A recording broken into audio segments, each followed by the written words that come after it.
spill baking soda in your bed, and after 30 minutes, you will be surprised of results. When we realize the hidden dirt with mattresses, we do not expect more for this amazing solution.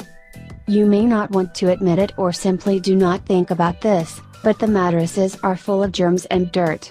I show you how to clean it in the easiest way possible.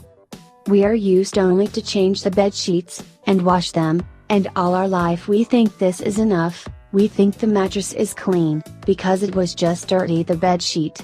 However, after a long time, our mattress becomes a source of dirt. The particles of sweat, body fluids, dust and dirt pass through leave savanna and end up on the mattress. It takes time for the mattress sturdy, rare times some of us clean the mattress. How to clean a mattress. First we cleaned with a vacuum cleaner, and then sprinkled the mattress with baking soda. This simple but effective trick is to disinfect the mattress in the sleeper.